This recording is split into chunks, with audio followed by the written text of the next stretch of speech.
Vamos a la palabra, ¿qué le parece? ¿Está dispuesto a recibir palabra de Dios? Espero que el Señor le pueda hablar como lo ha hecho conmigo. Porque quiero hablarlos de lo que erosiona lo que podés recibir de parte de Dios. Si yo me voy a la palabra, la fe es la puerta para recibir todo lo que Dios tiene para nosotros. La fe es esa expresión, esa vivencia, esa convicción, ese don tan maravilloso que nos abre la puerta de Dios.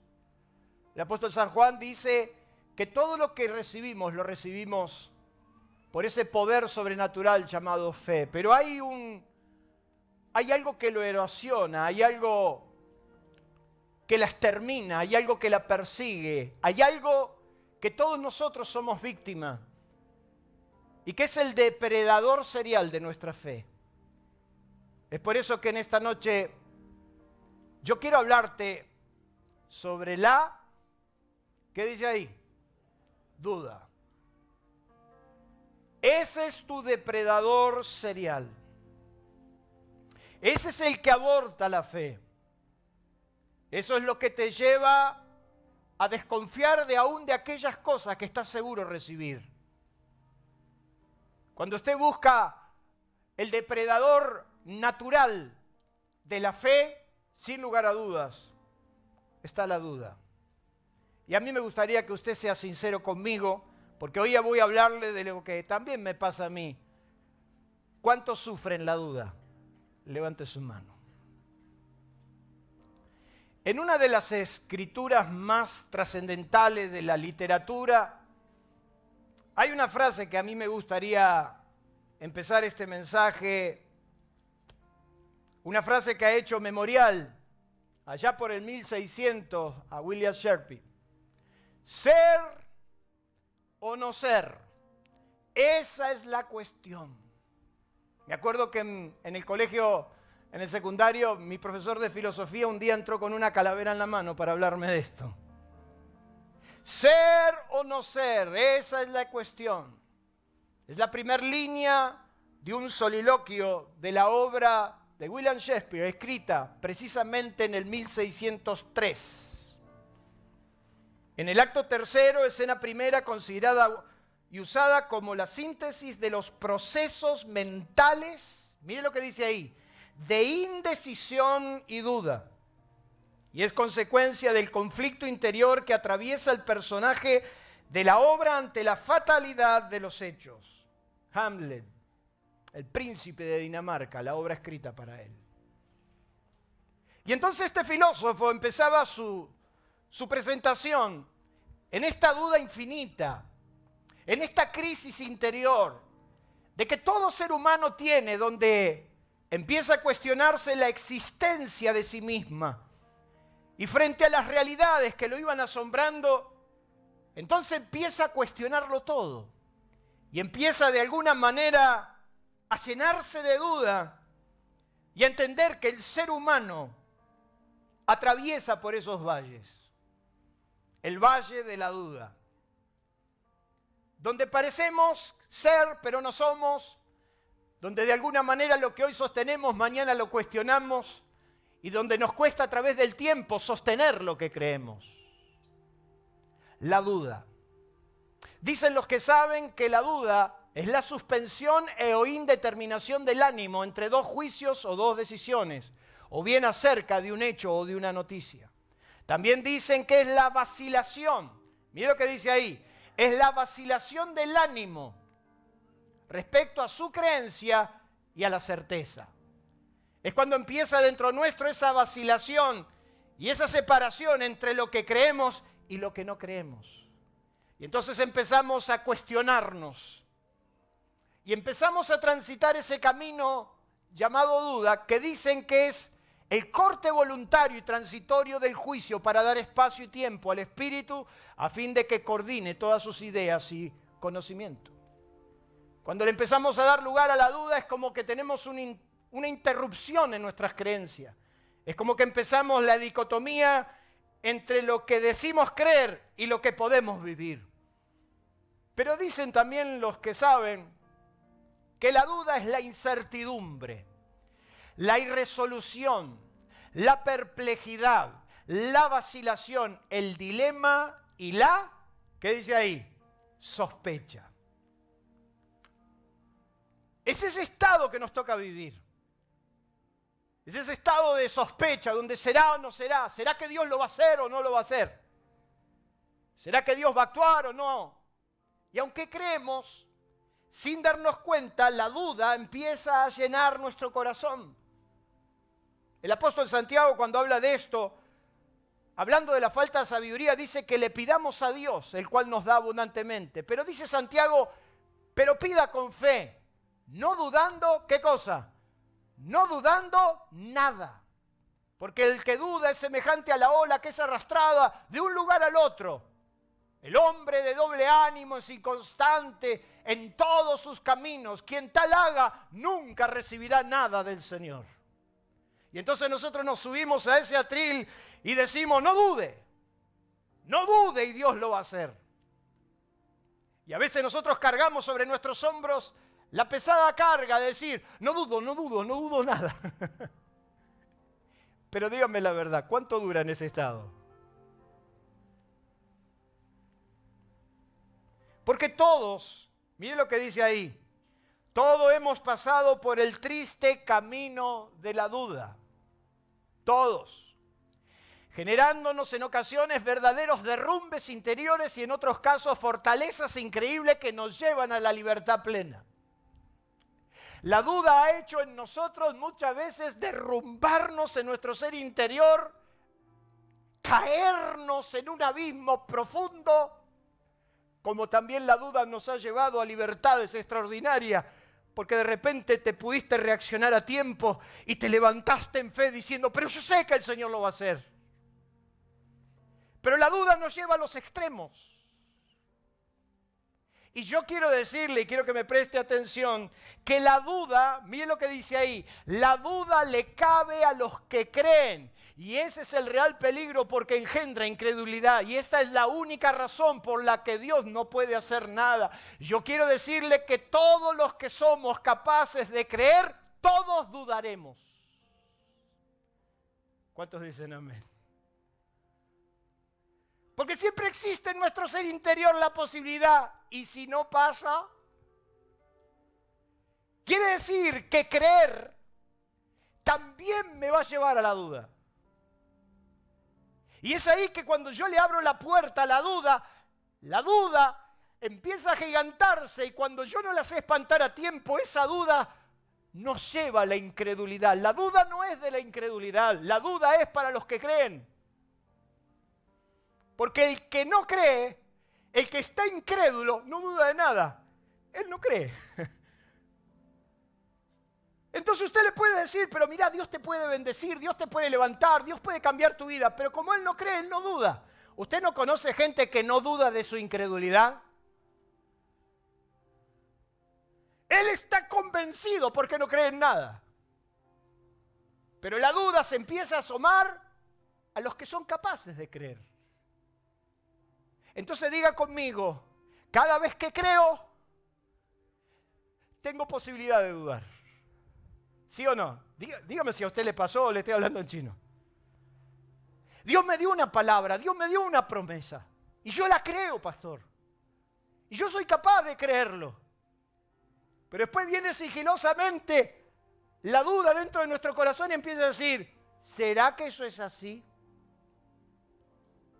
Yo no sé si es tanta la verdad la que dijo el pastor.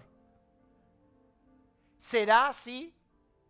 Ahora hay gente que está convencida de su incredulidad. Quiere decir que la duda solamente opera a aquellos que son capaces de creer. Y es tan nocivo esto que es la duda lo que engendra la incredulidad. Y entonces ahí pasamos a otro estado. Al estado donde la incredulidad nos gana y es por lo único que Dios no puede hacer nada. La Biblia nos dice que Jesús en Nazaret, en su pueblo, no pudo hacer ningún milagro por la incredulidad de la gente. Y dice que Jesús estaba asombrado de la incredulidad de la gente. La incredulidad le cierra la puerta a Dios, pero es la duda la que te carcome tu creencia.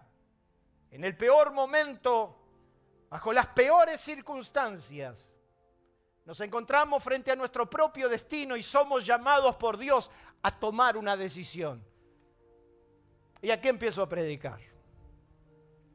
En el peor momento de Israel, el libro de Joel nos da una palabra que a mí me impactó. En el libro de Joel, en el capítulo 3, verso 14 al 16, dice: muchos pueblos en el valle de la decisión, porque cercano está el día de Jehová en el valle de la decisión. El sol y la luna se oscurecerán, las estrellas retraerán su resplandor. Pero Jehová rugirá desde Sión y dará su voz desde Jerusalén. Temblarán los cielos y la tierra, pero Jehová, ¿qué dice ahí? Será la esperanza de su pueblo y la fortaleza de los hijos de Israel. ¿Cuántos creen que Dios es nuestra esperanza? Denle un fuerte aplauso a Dios por eso. El sol se oscurecerá. La luna se oscurecerá, los poderes que iluminan se oscurecerá. Y a veces me temo que en nuestra nación estamos por vivir los tiempos más oscuros que nunca nos imaginamos. Pero quédese tranquilo porque el Señor nuestro Dios será nuestra esperanza. Otra traducción dice: pero el Señor será un refugio para su pueblo, una fortaleza firme para los que creen. Aunque el cielo y la tierra pasen, las palabras de Dios no pasarán. Pero Dios será la esperanza de su pueblo. La duda. ¿Qué será de nosotros sin la esperanza? Sin creer que Dios correrá a nuestro favor. ¿Cuándo se nos presenta la duda? ¿Cuándo operó en tu vida la duda? En primer lugar, cuando nada alcanza. Dígame la verdad, ¿a usted nunca le pasó, de repente parecería que las exigencias de Dios son tan grandes que a usted no le alcanza? ¿A usted nunca le pasó que de repente se mira en el espejo y mira al otro y dice: no, pero el Señor a él lo va a escuchar porque él es más bueno que yo? ¿Nunca le pasó eso? Pareciera en un momento de nuestras vidas que hasta nuestra propia fe no alcanza. En Marcos capítulo 9, un padre desesperado se acerca a Jesús porque cree que Jesús le puede salvar. Tiene a su hijo enfermo de una manera muy cruel. Y dice la Biblia que este padre le dice a los discípulos de Jesús que necesitaba un milagro. Yo le pregunto a usted, ¿por qué se acercó el padre del muchacho al círculo de Jesús? ¿Porque creía o no creía? Porque creía. La Biblia nos dice que Jesús no estaba. Jesús estaba en el monte de la transfiguración con sus 3 discípulos. Y entonces la Biblia dice, Marcos nos cuenta, que le trae a su hijo para que los discípulos de Jesús lo pudieran sanar, pero los discípulos no pudieron sanarlo. A mí me estremece el relato de Jesús con el propio Padre, porque dice que cuando Jesús se acerca, le dice al Padre qué es lo que está pasando. Marcos capítulo 9, verso 17 dice que respondiendo el Padre le dijo: Maestro, traje a ti mi hijo que tiene un espíritu mudo, el cual donde quiera lo toma, lo sacude y echa espumarajo y cruje los dientes y se va secando. Yo quiero decirle que para ningún padre es tan fácil vivir una situación así. Pero es el padre el que le dice: yo necesito un milagro porque mi hijo se va secando. Yo te pregunto, ¿por qué el padre se acercó a Jesús? ¿Porque creía o porque no creía? Porque creía. ¿Por qué venís a la iglesia? ¿Por qué te acercás a Dios? ¿Por qué orás todas las mañanas? ¿O de vez en cuando? ¿O cada 15? ¿O cada 30? Pero de vez en cuando te acordás y doblás las rodillas. ¿Por qué lo haces? Porque crees que Dios te está escuchando. Y de alguna manera a veces parecería que Dios está muy distante, pero a veces también pensás que está muy cercano.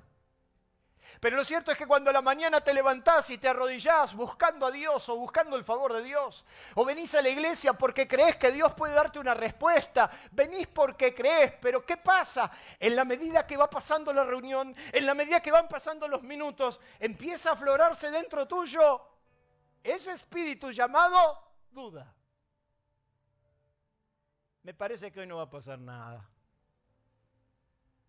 Mirá, está Gustavo en el piano. No puede pasar nada bueno. Y de repente te arrodillaste y dijiste, Señor, yo confío en vos. Tu palabra. Y vio, encima nos ponemos a recordarle a Dios toda la Biblia que Él escribió. Tu palabra dice en San Marcos capítulo 9, verso 24. No le recuerde la Biblia a Dios, porque Dios la conoce. ¿Pero por qué no buscas a Dios? Porque crees. Este padre fue a Jesús porque creía. Pero resulta, vio que los discípulos de Jesús empezaron a ensayar todas las técnicas de oración. Y a su nombre. Y a veces cuando lo agarrábamos y lo corríamos. Y dice que se acercaron los escribas y empezaron a discutirle a los discípulos y dijeron, no va a pasar nada. Y entonces los discípulos lo echaron, lo expulsaron, lo tocaron, lo abrazaron, hicieron todo lo que pudieron, hicieron lo que Jesús hizo. La Biblia no nos cuenta demasiado, pero dice que en algún momento a los discípulos se les fue de la mano y no pudieron hacer nada. Y a mí me impacta porque el Padre le dice a Jesús, se lo traje a tus discípulos y tus discípulos no pudieron. ¿A usted nunca le pasó sentirte que no pudieron? ¿Cómo puede ser si otros recibieron un milagro? ¿Cómo puede ser que yo no recibí nada? Y entonces Jesús le dice a este muchacho, yo se lo traje a tus discípulos, pero cuando el Espíritu vio a Jesús lo sacudió con violencia y el muchacho cayó inconsciente. Y entonces Jesús le empieza a decir al Padre, hace mucho que acontece esto, y dice, desde niño, pero si puedes hacer algo, si puedes hacer algo. Y entonces Jesús le dice al Padre, ¿cómo no voy a poder hacer algo? La verdadera traducción de ese concepto no es simplemente lo que nosotros leemos. Cuando el Padre le dice, pero si puedes creer, al que cree todo le es posible. Es Jesús que le dice al Padre, claro que puedo hacer algo, pero si sos capaz de creer, yo lo puedo hacer. Pero ¿cómo puede ser posible si Él creyó cuando llegó al niño? Suena muy fácil, pero es muy difícil. Me acuerdo decirle a un hombre en el peor momento de su vida, vos tenés que creer y Dios lo va a hacer. Vos tenés que creer y no tenés que dudar, no dudes. ¿Vio cuando Y este hombre me miró y me dijo, ya no puedo creer, ya no sé qué hacer. Porque no tengo más lágrimas. Porque ya hice todo lo que me pidieron y no lo logré. Y parece muy fácil decir, y si podés creer, al que cree todo le es posible. Pero cuando la duda te va carcomiendo por dentro, te deja en ese estado de ser o no ser, de vivir o no vivir. ¿Por qué será que unos pueden y otros no? Y entonces Jesús a ese hombre, en el peor momento, le dice, si puedes creer. Y entonces ese hombre clamó desde su corazón y dijo, yo creo, pero no me alcanza.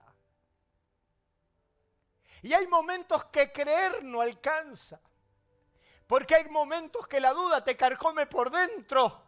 Pero en ese momento del clamor y en ese momento de decir, yo creo, pero no me alcanza, inmediatamente Jesús le sanó al muchacho. Vos estás al alcance de un clamor profundo de tu corazón que dice, yo creo, pero no me alcanza.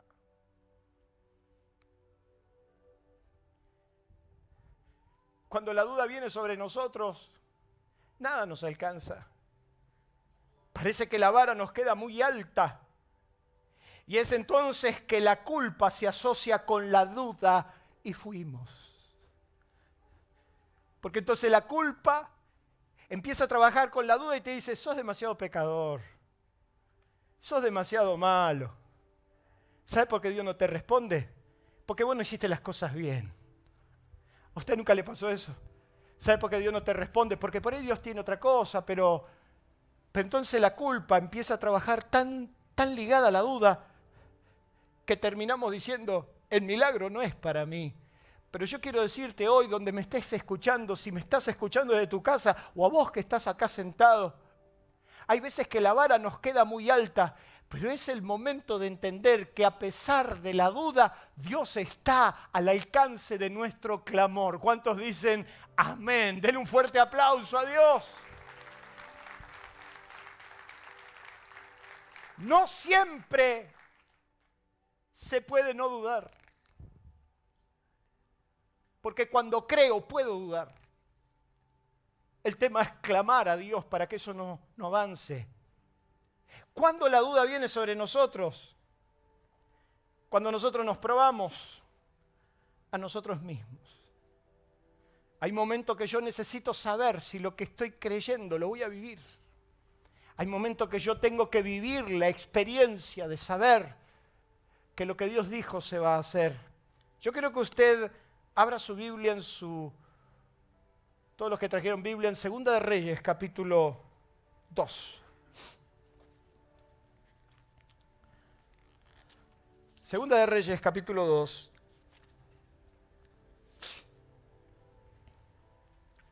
No era ninguna novedad para los tiempos de Elías de quién era él y qué él había causado.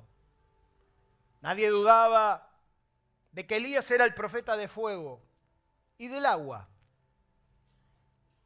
Elías clamó y hizo caer fuego del cielo. Elías clamó y trajo agua del cielo. La Biblia dice en Santiago que Elías era sujeto a pasiones como las nuestras. Parecía que era un androide, era de otro planeta, porque era sujeto a pasiones como las nuestras. Y él oró fervientemente para que se sellaran los cielos y no llovió. Y también oró fervientemente para que la lluvia caiga y llovió. Nadie dudaba de que Elías era un hombre extraordinario al punto que causó el avivamiento más grande que la historia bíblica registra. Porque ahí en el Monte Carmelo, cuando todo el mundo vio que el fuego cayó, dice que todo Israel, toda la nación, dijo Jehová es Dios y se volvieron a Dios. Nadie tenía dudas de Elías. El problema es quién era Eliseo. Porque Eliseo era un simple agricultor que nadie conocía muy bien. Y es Elías el que va a escuchar las peores palabras que un hombre puede escuchar. Dios le dijo a Elías, quiero que levantes a otro en tu lugar. La Biblia nos dice que Dios le pide a Elías que unja a Eliseo. Y ungir es ungir. Y Elías sabía de qué se trataba. Ungir era derramar aceite sobre una persona en señal de que Dios lo había apartado. Y era la unción la que te hacía distinto. La unción era lo que capacitaba a una persona de otra y la que le hacía totalmente distinta a la otra. Y era la unción, la que sobre la vida de Samuel, la vida sobre David, hacía que cuando ellos se movilizaban, Dios esté ahí presente. Dios le dice a Elías que unja a Eliseo. Pero Elías sencillamente le tira el manto. Y la Biblia nos enseña de que Eliseo capta el mensaje, va, vende todo lo que tiene y empieza a seguirlo a Elías. El problema no lo tengo con Elías. El problema es que Eliseo lo tenía que secundar y eso no era fácil. Diga conmigo, eso no era fácil. Eliseo tiene que recibir el manto de Elías. Y tiene que pasar por 4 estaciones. En el capítulo 2 de Segunda de Reyes, en el versículo 1, dice, aconteció que cuando quiso Jehová alzar a Elías de un torbellino al cielo, Elías venía con Eliseo de Gilgal. 4 estaciones para recibir el manto. 4 estaciones que Eliseo tenía que atravesar para recibir la unción que había en Elías. La primera estación es Gilgal. Y Gilgal te habla del lugar de muerte, donde Dios quita el exceso de carne. Gilgal es el lugar donde Dios trata con tus sentimientos, con tus emociones, y ellos vienen de Gilgal. Y dijo Elías a Eliseo, quédate aquí, porque Jehová me ha enviado a Betel. Y Eliseo dijo, vive Jehová y viva tu alma, que no te dejaré. Y descendieron pues a Betel. Betel es el lugar de revelación, donde Dios revela los grandes proyectos, donde Dios te da la visión y la capacidad de ver lo que está a tu favor. La Biblia nos dice que de Betel siguieron caminando y se fueron para Jericó, verso 4. Y Elías volvió a decir a Eliseo, quédate aquí, porque ahora Jehová me ha enviado a Jericó. Y él le dijo, vive Jehová y vive tu alma, que no te dejaré. Y vinieron a Jericó. Jericó es el lugar de acción gubernamental. Jericó es el lugar donde los muros tienen que caer. O sea que Eliseo viene viviendo todas esas experiencias. Pero Eliseo estaba convencido de que él tenía que vivir lo que Dios dijo que tenía que vivir y no lo deja Elías por nada del mundo. La Biblia nos dice que de Jericó se van al Jordán. Y es en el Jordán donde Eliseo va a vivir una experiencia extraordinaria. Mire lo que dice en el versículo 6. Y Elías le dijo, te ruego que quedes aquí porque Jehová me ha enviado el Jordán. Y él dijo, vive Jehová y vive tu alma, que no te dejaré. Y fueron pues ambos. Vinieron 50 varones de los hijos de los profetas y se pararon delante de lejos. Y ellos dos se pararon junto al Jordán. Y tomando entonces Elías su manto, lo dobló y golpeó las aguas. Y las aguas se apartaron a un lado y al otro. Y pasaron ambos, ¿qué dice ahí? En seco. Yo me lo imagino a Eliseo, viendo cómo Elías con su manto era capaz de dividir las aguas. ¿A cuánto no le gustaría tener el supermanto? Imagínate tener el manto para parar la General Paz una vez al día.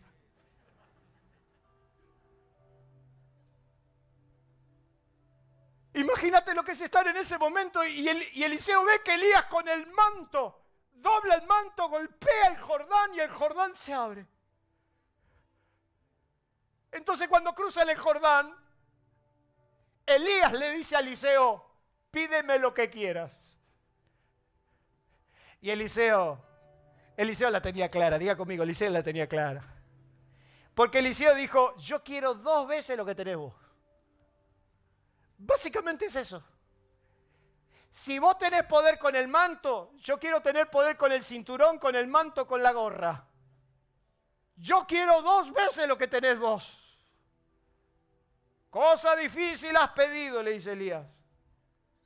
Pero si te quedás al lado mío hasta que fuera levantado, capaz te será dado. La Biblia nos dice que los carros de fuego levantaron a Elías. Y entonces mire por favor, yo quiero que usted me acompañe. En el versículo 12, viendo Eliseo, clamaba diciendo, Padre mío, carro de Israel y su gente de a caballo, y nunca más lo vio. Y tomando sus vestidos los rompió en 2 partes. Alzó luego el manto de Elías que se le había caído y volvió y se paró a orillas del Jordán. Y tomando el manto de Elías que se le había caído, ¿qué hizo? Golpeó las aguas y dijo, ¿dónde está el Dios de Elías? ¿Dónde está? ¿Dónde está Jehová, el Dios de Elías? ¿Qué es lo que le estaba pasando a Eliseo? La duda. Él necesitaba comprobar que el poder de Dios estaba con él. Y hay un momento en nuestras vidas donde nosotros necesitamos ver a Dios obrar. Yo no sé usted, mi hermano, pero yo necesito ver a Dios obrar. Yo necesito que el poder de Dios se derrame sobre nuestras vidas como hemos visto durante tantas veces. ¿Cuántos desean lo mismo? Pero Eliseo, tomando el manto de Elías, dice, ¿dónde está Dios? Y muchísimas veces nosotros hemos clamado a Dios diciendo, ¿dónde te metiste? ¿Dónde estás que no me escuchás? ¿Por qué no me respondés? Y hay momentos en nuestra vida donde transitamos esa duda y nos preguntamos y nos repreguntamos, ¿dónde estás, Dios? ¿Dónde está Dios? Y no nos damos cuenta que Dios está muy cerca nuestro. El problema es que no nos dimos cuenta que Dios sigue estando a pesar de la duda. ¿Cuántos dicen amén? La duda se presenta aún cuando nosotros necesitamos probarnos a nosotros mismos. La duda se presenta cuando las cosas... ¿Cuántos son verdaderos maestros en esto? A ver, díganme la verdad. Cuando las cosas no salen como creemos. Nosotros muchas veces vamos a Dios con el plan perfecto. nos imaginamos a Dios. Yo me he imaginado cosas que mejor ni les cuento, hermano. En los momentos de crisis, en los momentos de quiebra, en los momentos de dolor. Yo he llegado a soñar, hermanos, que del patio de Mar de Ajós haría un pozo petrolífero. ¿Usted cree? Yo he soñado que ángeles de Dios me tocaban el timbre y me dejaban una caja con $500,000. Nunca vinieron, hermanos. Somos especialistas en darle los programas a Dios. Una vez un hermano me decía, tenía una férrea competencia con otra persona que se dedicaba a lo mismo y me dice, Ángel, yo estoy orando, pero estoy orando para que el otro impío se funda, que los productos le salgan mal, que se prenda fuego una casa. Yo me lo quedé pensando, somos bárbaros en ofrecerle los planes a Dios. Pero ¿qué pasa cuando los planes no salen como queremos? De repente oraste por un hijo aplicado, un hijo disciplinado, un bocho, y te sale eso. Y los planes no te salen. ¿Y cuántas veces, Ezequiel, preparaste un mensaje y dijiste, hoy salgo y la rompo a todo y no te dieron ni la hora? ¿Cuántas veces, Dani, Gustavo, preparaste tu mejor servicio y de repente la gente ni siquiera cantó? Entonces decimos, pero el hombre propone. ¿Y qué dice? Y Dios dispone. Pero a mí no me gusta cuando los planes no me salen. Juan el Bautista apareció como el resonar repentino de la trompeta de Dios. Juan el Bautista se para en su sociedad a decirle que el reino de los cielos se había acercado. ¿Qué duda podían caber en Juan si desde el vientre de la madre fue lleno del Espíritu Santo cuando se encontró con Jesús? ¿Se acuerda usted cuando María visitó a Elizabeth? Y dice que cuando el niño de Elizabeth, o sea Juan, que era el primo de Jesús, escuchó la salutación de María, dice que fue lleno del Espíritu Santo desde el vientre. ¿Qué duda podía caber en Juan? Si Juan es el que se para delante de todo y dice, viene uno detrás de mí, el cual no soy digno de desatar la correa de su calzado, él los bautizará en Espíritu Santo y fuego. Y dice que cuando lo vio Jesús, dijo Juan, he aquí el Cordero de Dios que quita el pecado del mundo, he aquí el Hijo de Dios. Sin embargo, a los 6 meses, a Juan lo ponen preso. 6 meses duró su ministerio. 6 meses que lo rodeó la gente. Juan introduce a Jesús y automáticamente Herodes lo pone preso. Herodes lo pone preso y en la cárcel empiezan las dudas. Y yo quiero decirte que muchas veces en tu propia cárcel empiezan las dudas. Y yo me lo imagino que Juan, es increíble lo que pasa. Pero empiezan las dudas en Juan. Y entonces la Biblia nos dice que Jesús recibe una comitiva de Juan. En Lucas capítulo 7 dice que los discípulos de Juan le dieron las nuevas de todas las cosas que estaban pasando. Y llamó Juan a 2 de sus discípulos, envió a Jesús para preguntarle, ¿eres tú el que ha de venir o esperaremos a otros? Es que, ¿en qué cabeza puede caber que Juan dudaba? ¿Cómo puede ser que Juan el Bautista dudó de Jesús? Es que no cabe en duda de que Juan pensaba que Jesús iba a hacer otra cosa. Es que no cabe en duda de que Juan se imaginó que Jesús iba a hacer otra cosa. Y parece que en un momento en la cárcel Juan dudó y le mandó la comitiva diciendo, ¿eres tú o esperamos a otro? ¿Cómo puede ser posible, Juan? Si vos mismo dijiste, aquí el Cordero de Dios. Pero cuando las cosas no nos salen como nosotros nos imaginamos o queremos, dudamos.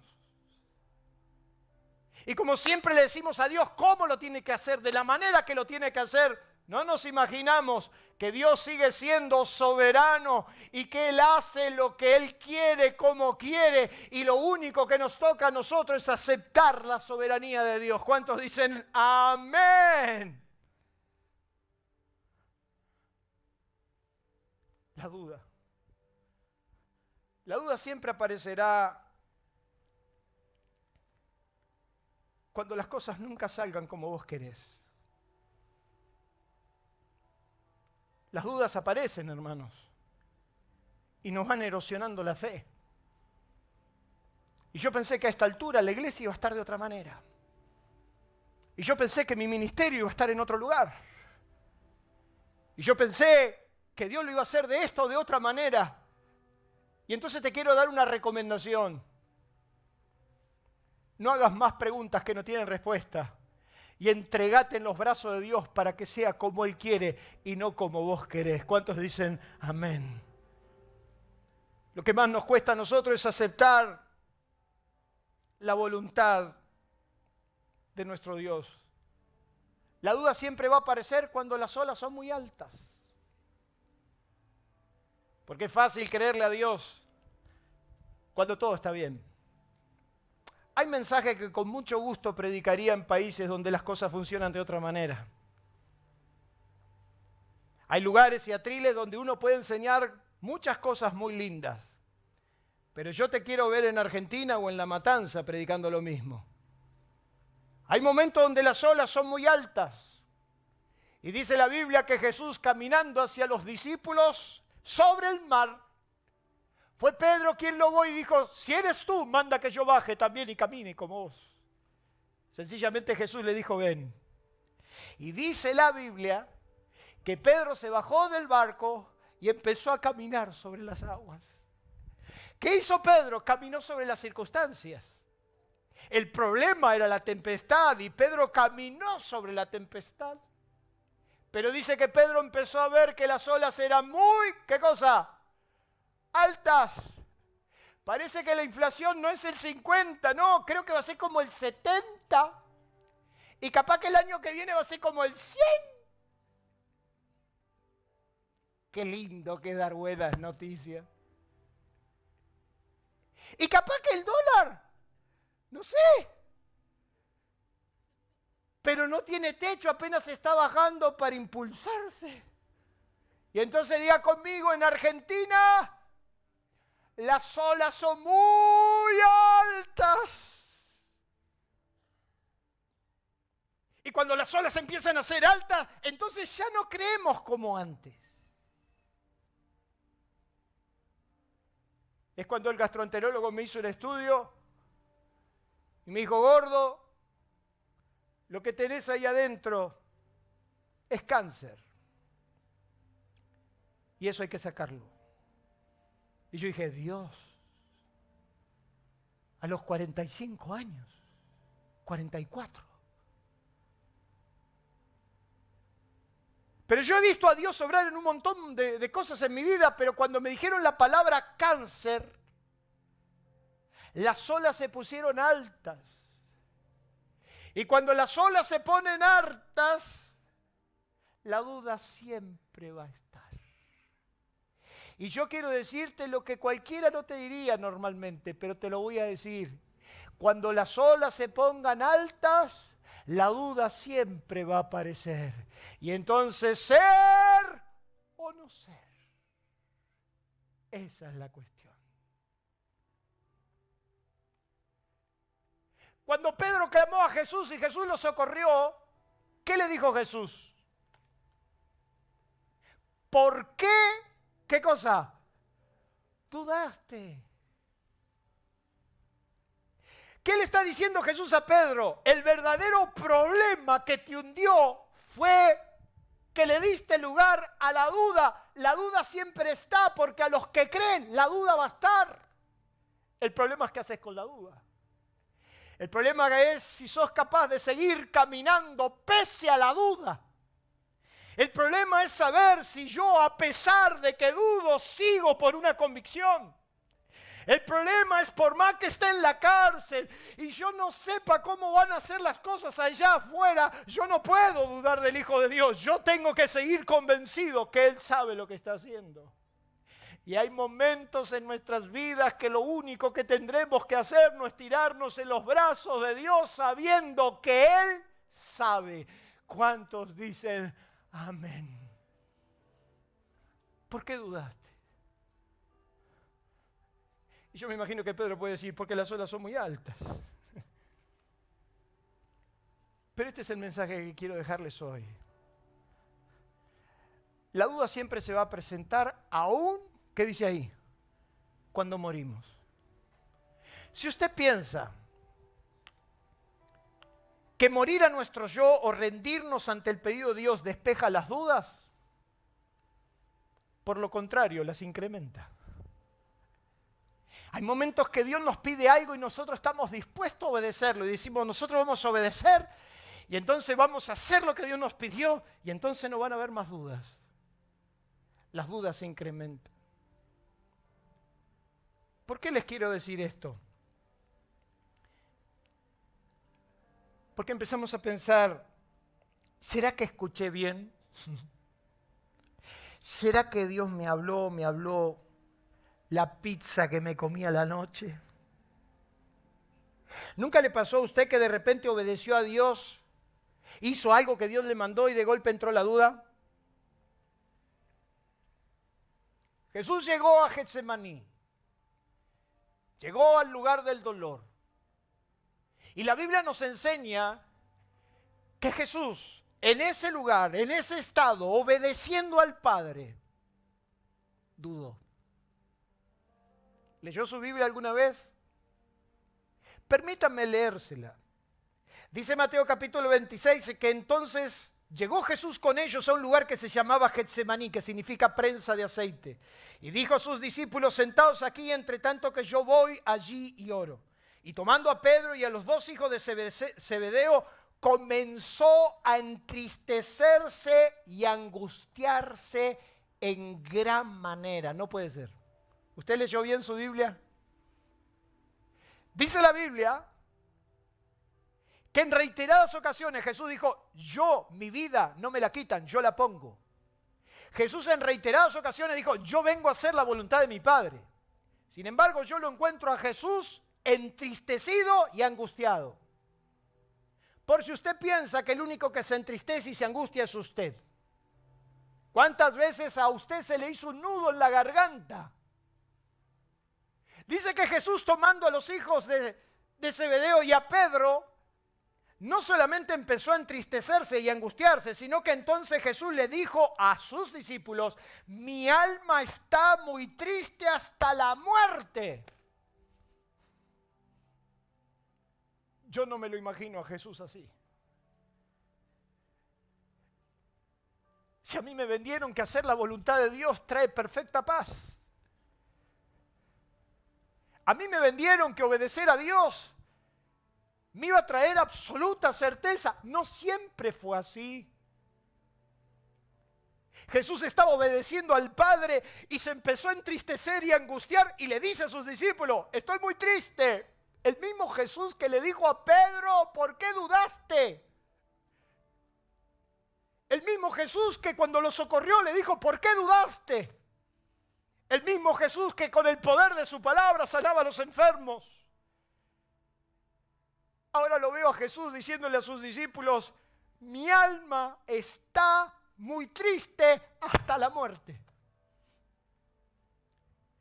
Y entonces dice el Evangelio de Mateo, que se apartó a un lugar, y mire esto, dice que se apartó, se postró rostro a tierra, y orando diciendo, Padre mío, si es posible. ¿Qué sigue diciendo? Pasa de mí esta copa. ¿Qué le está diciendo Jesús al Padre? ¿Qué está pasando acá? La duda siempre va a venir aún cuando morimos. Si es posible, pasa de mí esta copa, pero no se haga como yo quiero, sino como tú.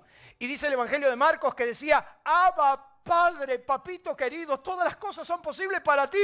Aparta de mí esta copa. ¿Qué le está diciendo? Señor, si es posible. Lucas, en cambio, dice que se le apareció un ángel del cielo para fortalecerlo y estando en agonía, oraba más intensamente y era su sudor como grandes gotas de sangre que caían hasta la tierra. ¿Quién te dijo que la duda no va a estar? La duda siempre va a estar. Yo quiero que por favor usted abra y busque en su Biblia, porque me está mirando mal, Mateo capítulo 27. Mateo capítulo 27. No. Ángel, de todos los mensajes que diste, te fuiste. Jesús no pudo dudar. Vaya a Mateo capítulo 27. Quiero que usted me responda entonces. Mateo capítulo 27, versículo 46.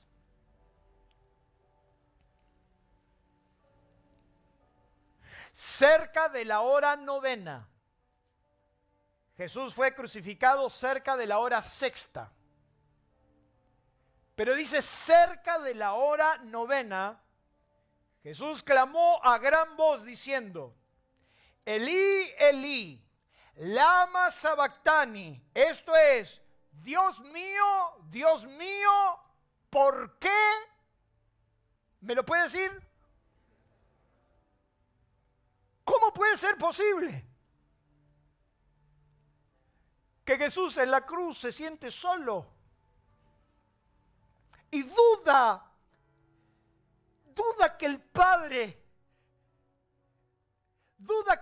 esté con él? Lama sabactani, Eloí, Eloí, lama sabactani. Dios mío, ¿por qué me has desamparado? Claro, usted me puede contar, bueno, eso era plan del propósito de Dios, él se tenía que hacer pecado, él tenía que morir como un pecador, pero ¿acaso él no lo sabía? Vuele por favor conmigo y vaya a Lucas capítulo 23. Lucas 23.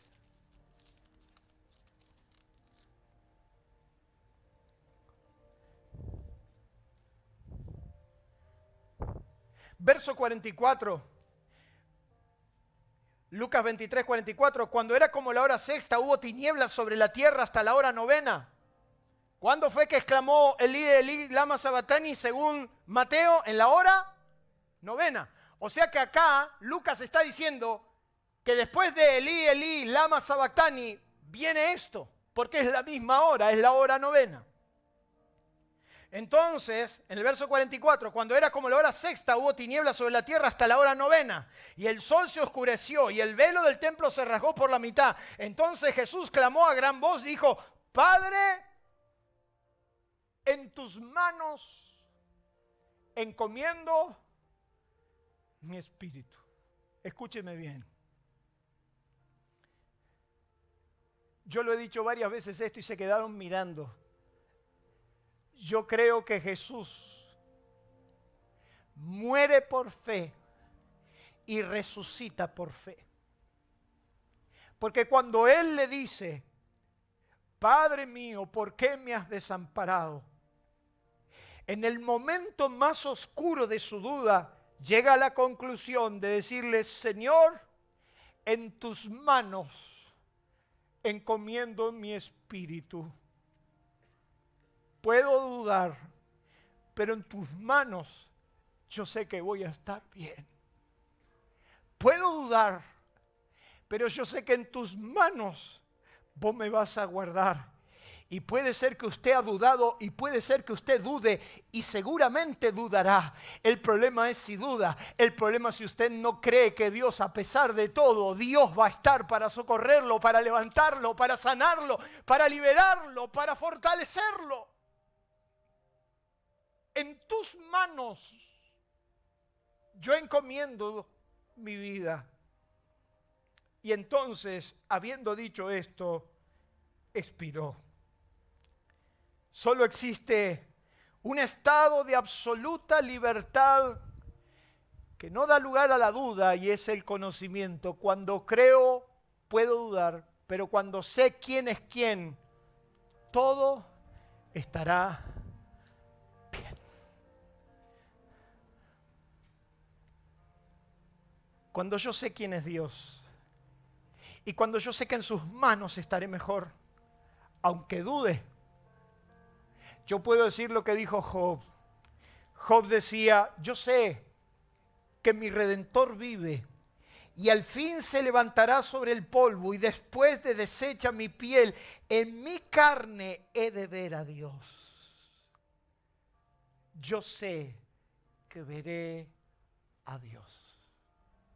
¿Cuántos en esta noche necesitan ver a Dios? ¿Cuántos en esta noche, en el valle de la decisión, llegan a la conclusión que la única esperanza está en los brazos de Dios? Y aunque las cosas no salgan como quiera, aunque las olas sean muy altas, aunque me tengo que probar a mí mismo, aunque mi fe no alcance, y aunque muera y la duda esté ahí, yo sé que mi Dios estará a mi lado. Cierre sus ojos, incline su rostro. ¿Cuántos en esta noche están viendo que las olas son muy altas?